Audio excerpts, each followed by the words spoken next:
Jake Paul is going to be boxing again. He's going to be taking on Nate Diaz. So this kind of answers some questions and then brings some questions up. Jake Paul he signed with the PFL and said, look, I'm going to be making my MMA debut. The PFL is going to do this Champions League. It sort of looked like Francis Ngannou might make his way over there because they were talking about a large pay-per-view split and maybe there was going to be a Jake Francis card of sorts. But it seems like that's on hold now. It seems like he's going to spend the summer at least focusing on boxing, which would push his MMA debut to the end of the year at the earliest. So what do you make of the Jake Paul-Nate Diaz announcement first? It seems like he tried the boxing realm with a real boxer his size, his age, and was like, you know what? Back to the MMA fighters. Let's make a big payday. Let's make a big event out of it. I'm not mad at the fight, but it's interesting to me to see this be announced. Yeah, and a loss is never something you want, right? Jake Paul would have loved to have got his hand raised against Tommy Fury, but I think it was a blessing in disguise because, okay, you call out somebody who's technically a real boxer and you don't win. Now you get to jump back a step. You don't have to move into a more difficult opponent than Tommy Fury, and you don't have to go into a more niche, industry, try to find some boxer who's 8-0 that's got some form of clout, and it's just a sticky situation. Yeah, I don't think the numbers for Jake Paul versus Tommy were near as good as some of the numbers he's done with Tyron Woodley, even Ben Askren, and these types of fights. I believe that the bigger the name against Jake Paul, the better the results are going to be for Jake Paul, and also the better the results are going to be as far as the finances come in. Nate Diaz is far bigger a star in the MMA and combat sports world than Tommy Fury is. And I just don't really know if there's enough people that have a big name, a big following, and a similar boxing record to Jake Paul for him to go out there and compete against. And I think that losing that last fight sort of brought everybody's expectations down. Now people aren't like, oh, well, I'd like to see him fight Canelo, or I'd like to see him fight Bivol or Beterbiev. Those are people that just want to see Jake Paul get knocked out. They just they want to see him lose because they don't like him for whatever reason. Maybe he's too rich, too young, too, flashy, whatever. Yeah, flamboyant with all of his money and the way he likes to live. The kid has earned the right to do what he's doing right now, and I think that he's proven that there's a market for him to compete at a high level of boxing, at a major, promotional side of things, and he's got the right dance partners. These MMA fighters are going to take the bait every single time they offer it to him because there's so much money that comes with fighting Jake Paul, and at the end of the day, they do think they can beat Jake Paul, but the money's worth it, where even if they do lose, it was a good night of business for them, and I think that Nate Diaz is the perfect next opponent. There's been some beef, constantly between them two. Everybody knows that when Nate Diaz sees somebody get a little bit of a rise as far as, hype goes or promotion goes, or maybe they start to gain a little thunder, he likes to insert himself, and he knows exactly what to say to poke the bear, to insert himself into the name of fighters or opponents that person could go into, and Jake Paul's no difference.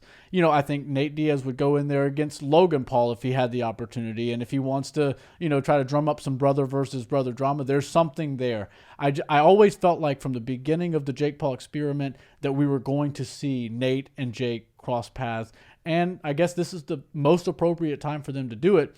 This may be the most difficult boxing match that Jake Paul is going to have to date, minus the Tommy Fury fight. Any of these MMA fighters that are coming over to box him are usually at a discrepancy, and they don't have the boxing skills that Jake Paul has, even though a lot of people think Jake Paul sucks at boxing. He goes out there and proves them wrong.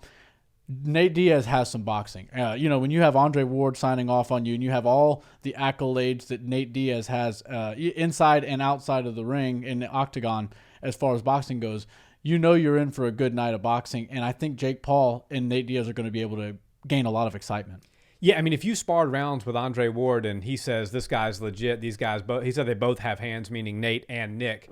Obviously Nick's not really doing much anymore, but Nate Diaz, at the end of that Leon Edwards fight, he made things look pretty interesting, and in hindsight now, that seems more impressive than it did back then. Yeah. So I think obviously Jake's a 3-1 favorite, which is kind of what I expected. Nate's in his late 30s, Jake's in his mid-20s, and this is a fight where he's going to be substantially bigger. He's focused only on boxing for the last however many years, and Nate's coming over. He's supposed to be the bad guy that's coming in on the B side and is going to lose the fight. But make no mistake about it, Nate is bringing the crowd with him, and a big reason that this will probably be the best pay-per-view that Jake does to date is going to be Nate Diaz. It looks like they're booking AT&T Stadium, Dallas Cowboys Stadium in Texas. So that's going to be if they think they can fill that stadium, they're expecting this to be a major event. So it's it was almost inevitable, as you said, that this fight was going to be announced. I didn't think it was going to be next because of all the PFL steam, and it seemed like he was training MMA. There was some footage of him wrestling with Bo Nickel. I was like, oh, this is interesting. You know, he grew up as a wrestler, him and Logan, and his frame, honestly, is more suited to that of an MMA fighter than that of a boxer. And so I was kind of interested to see what PFL carved out for this quote-unquote Champions League and how that pay-per-view structure worked, and if it was something that the rest of the MMA world would take notice on because it was very successful, or the opposite, maybe it was unsuccessful. So we got to kick that can a little bit further down the road.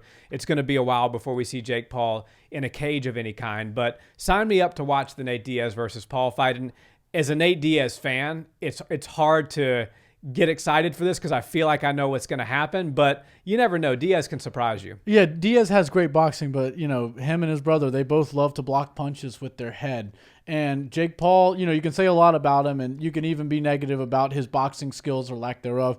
But one thing he's got is power. Yeah. He's got size and he's got power, and he knows kind of when to throw it. Not all the time. His timing isn't perfect as far as his boxing goes, but every now and again he does find that shot. And I wouldn't call it a lucky shot, but his strategy's pretty good. He knows when to throw those big bombs, and he's had some success with them so far. So I'm excited for the fight. Obviously, I'll kind of be hoping that Nate Diaz can get the job done, because it kind of makes everybody that's fought Nate Diaz and wasn't able to get him out in 4-ounce gloves look a little bit lesser of a striker, and it kind of makes the UFC look, you know, sort of funny if Jake Paul goes out there and finishes somebody that nobody's been able to finish in the UFC. But at the same time, I've gone against Jake Paul a few times on these predictions and things like that. And while we're not doing a prediction right now, I'm now going to have to start going towards Jake Paul winning these fights when he's going against an MMA veteran who really doesn't have any business boxing a 6 or 7-0 boxer. So I know I'm probably going to catch a lot of flack for that, but I think that Jake Paul will have the skill advantage, and obviously he's got the youth, he's got the speed, he's got the power. A lot of things are swaying in his favor. Nate Diaz is just a dog. He's an experienced fighter. He's been there, done that, and been hit by the who's who. So I'm excited to see it happen. And I do think that if we get a good outcome from this, we get a good promotional build-up, and we do see a fun night of fights, which a lot of people are going to tune in for, we could very well see Nate versus Jake in MMA, just like Jake was talking about. You know, let me come in, we'll do a 2-fight deal. I'll box you, and then we'll go over and do MMA after. I could very well see both of these guys' next 2 fights being against each other, just in 2 different sports.